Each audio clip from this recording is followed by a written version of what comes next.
Le temps où l'agriculture biologique était considérée comme la lubie d'une poignée d'idéalistes est révolu.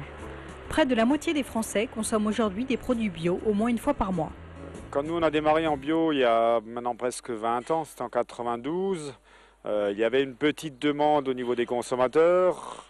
Par contre, il y avait tout à faire au niveau de la technique de production, au niveau des fermes. Donc on a dû beaucoup apprendre, beaucoup construire, etc. Depuis maintenant 5 ans, je dirais que la demande au niveau des magasins, au niveau des GMS, on peut le dire, elle explose. Donc derrière, il y a le fait qu'il y ait beaucoup d'importations, justement parce qu'il n'y a pas assez de production en France. Et donc l'objectif, c'est d'arriver à produire localement pour un marché local. Donc c'est ce qu'on essaye de faire. Les producteurs bio ne représentent en effet que 4% de la surface agricole de la région. L'objectif que s'est fixé l'OPABA, Organisation des producteurs biologiques en Alsace, est d'atteindre les 7% en 2013. Donc moi je suis vice-président de cette organisation de producteurs et donc on s'est engagé à développer l'agriculture bio en Alsace, à suivre les agriculteurs plus précisément quand ils démarrent une conversion, donc quand ils se lancent en bio.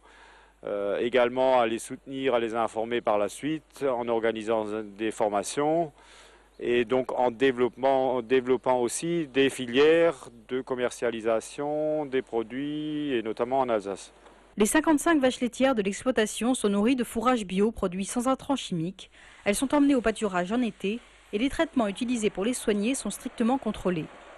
Autant de garanties concernant leur santé, mais surtout celle de la famille Klein. Moi je dis toujours, au niveau des produits que vous achetez dans les magasins, il y a effectivement éventuellement en produits traditionnels un risque de résidus, etc. Mais le plus gros risque, c'est bien l'agriculteur qui le prend quand il manipule les produits phyto.